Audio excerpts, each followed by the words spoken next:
e vai entregar isso lá na secretaria, dizendo: isso aqui é o meu dízimo.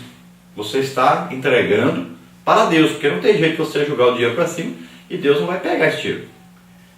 O dinheiro deve ser empregado na obra de Deus aqui na terra. A obra de Deus é administrada por homens que Deus escolheu para fazer isso. Agora, se você não é empresário, aí é diferente. Se você trabalha para alguém, você recebe um salário. Lá é descontado INSS, às vezes os vales que você fez, né? Às vezes é descontado aí uma outra coisa, sindicato e tal. Essas coisas você está usando na sua vida. É uma coisa que você está pagando, mas você está recebendo um serviço em troca. Se você paga INSS, você recebe em serviços de saúde para você. Então você está empregando na sua vida.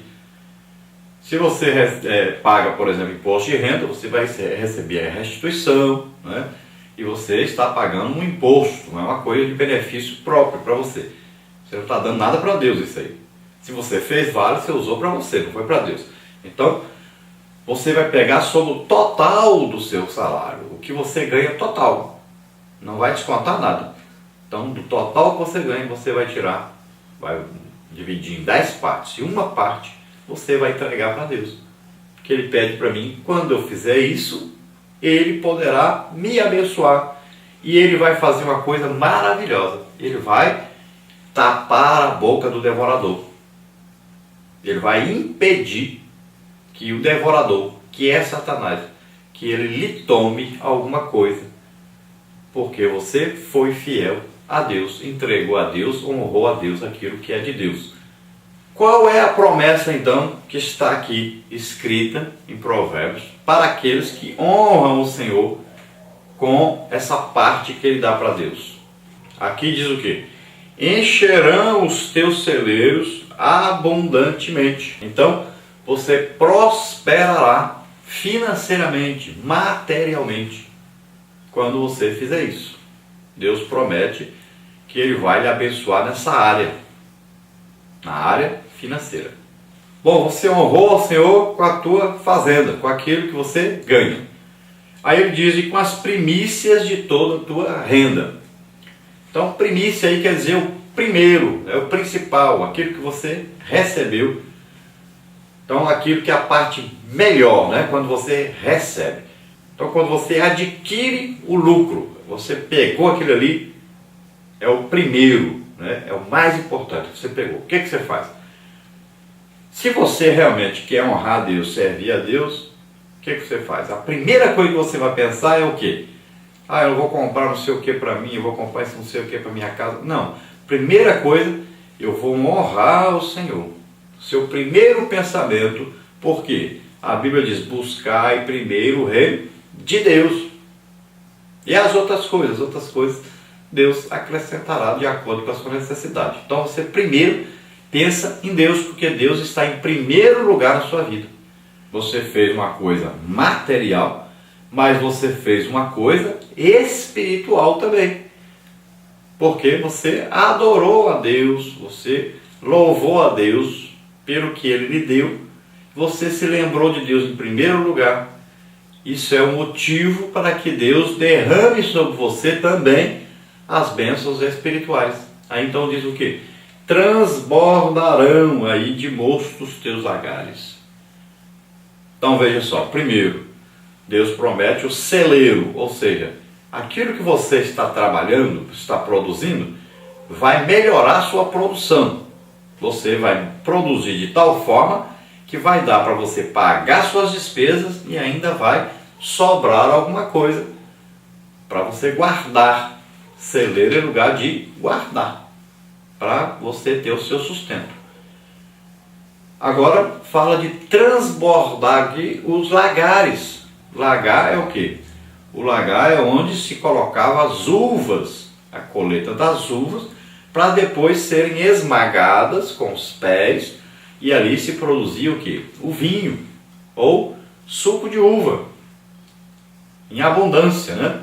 Dependendo aí da produção.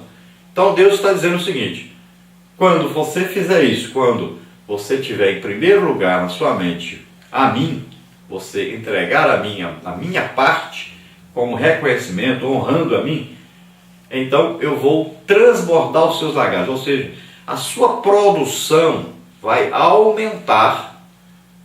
E essa produção aqui tem a ver com o reino espiritual, porque você está investindo agora no reino espiritual, você está colocando Deus em primeiro lugar.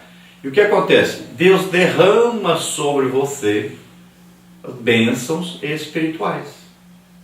Então sempre esse vinho aqui, ele tem a ver com o Espírito Santo. Esse mosto tem sempre a ver com o vinho, né? Com o suco de uva. O suco de uva, bebendo em pequenas quantidades, ele não embriaga, mas em grandes quantidades ele embriaga. Então aqui Deus está dizendo que vai lhe encher de tal forma que você vai ficar completamente embriagado pelo Espírito Santo. Então o embriagamento aqui, não de ficar tonto, de ficar bêbado, de fazer coisas erradas, mas de ser cheio do Espírito Santo a ponto de transbordar. Então você passa a ser o quê? O lagar de Deus. Você passa a ser o lugar onde Deus vai derramar o Espírito Santo e você vai transbordar.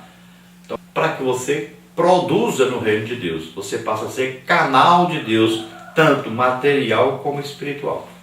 Depois nós vemos aí Provérbios 22, 13, diz assim: diz o preguiçoso, um leão está lá fora, serei morto no meio das ruas. Então veja só, aquele que é preguiçoso e não quer produzir, não quer trabalhar, ele tem que inventar uma desculpa para não trabalhar. Então, naquele tempo, o que fazia a pessoa? Não, olha, tem muito leão solto por aí, de vez em quando esses leões entram na cidade, invadem a casa dos outros. Eu tenho medo desses leões, não vou sair lá fora não. Eu acho que tem um leão lá fora, não vou lá não. Então ele tinha que arranjar um motivo para que ele não precisasse sair da sua casa e trabalhar. Então ele colocava na sua cabeça que havia um leão lá. Então o preguiçoso, ele procura alguma coisa, alguma desculpa para não trabalhar.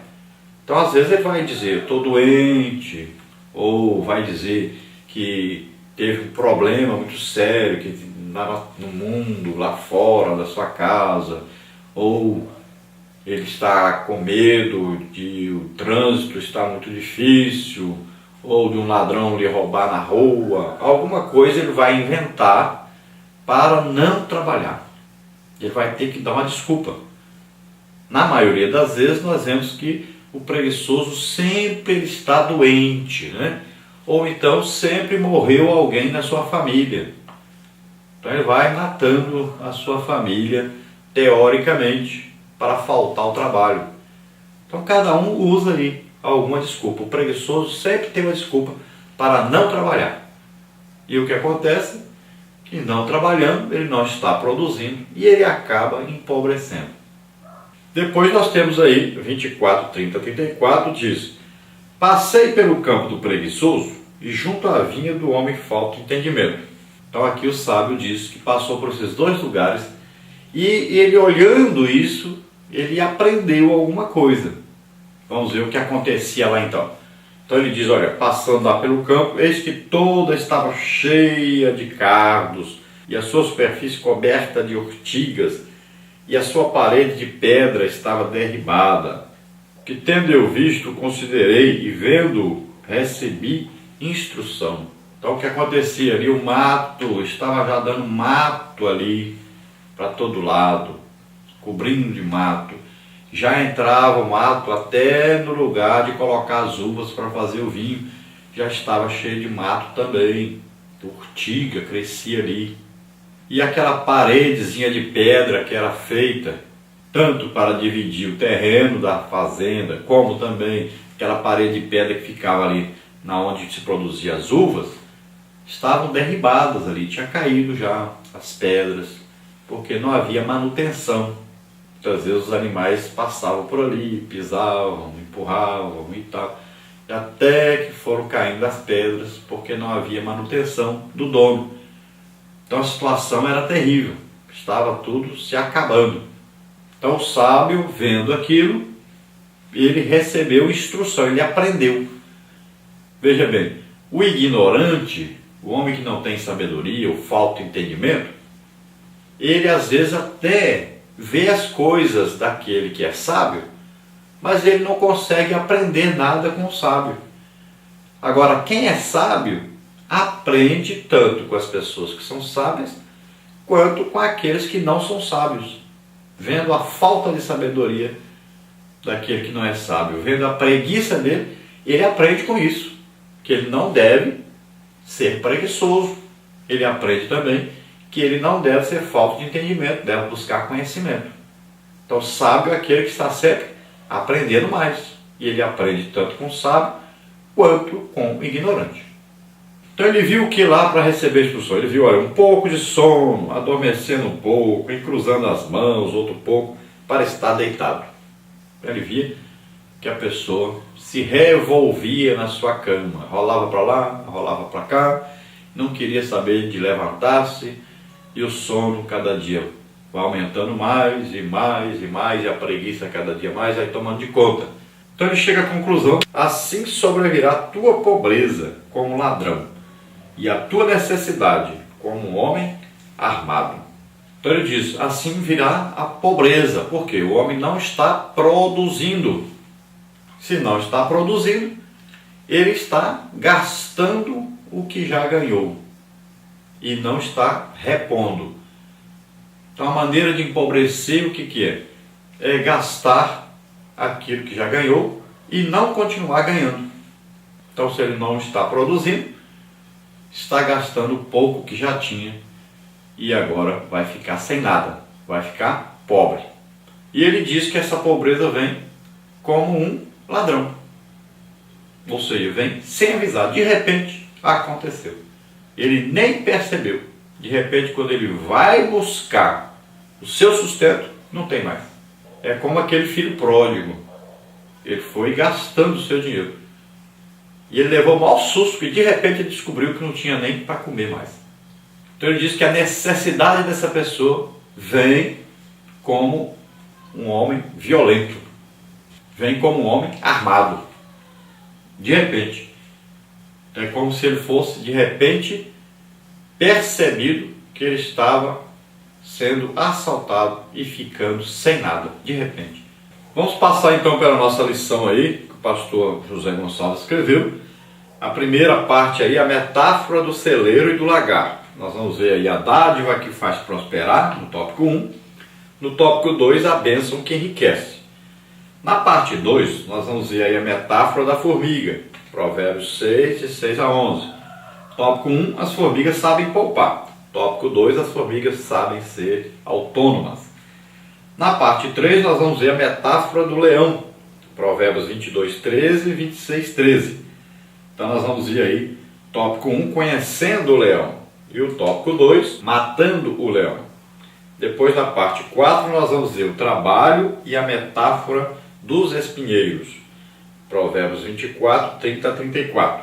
No tópico 1, nós vamos ver trabalho, prosperidade e espiritualidade. No tópico 2, trabalho, ócio e lazer. Nós vamos ver que na nossa leitura não se falou aí a respeito da formiga, mas nós vamos ver que existe esses dizeres aí, né? O sábio diz, vai ter com a formiga, vai aprender com ela. Então nós vamos falar sobre isso nessa lição. Então vamos ver aí a introdução. Nas lições anteriores, aprendemos que um provérbio bíblico utiliza a linguagem metafórica para expressar o seu real significado. De fato, a palavra hebraica machal, traduzida em nossas Bíblias como provérbio, possui um leque de significados: parábola, comparação, alegoria, fábula, provérbio, dito enigmático, símbolo, argumentação ou apologia. Tais recursos linguísticos permeiam todo o livro dos provérbios. Então, o livro de provérbios, ele foi escrito usando a linguagem aí metafórica. Então, sempre com um ensinamento através de alguma coisa, uma história contada, né? Usando assim, animais, usando aí, figuras de linguagem, usando alguma coisa que vai fazer com que nós entendamos o que ele quer dizer. Sempre usando uma linguagem indireta, vamos dizer assim.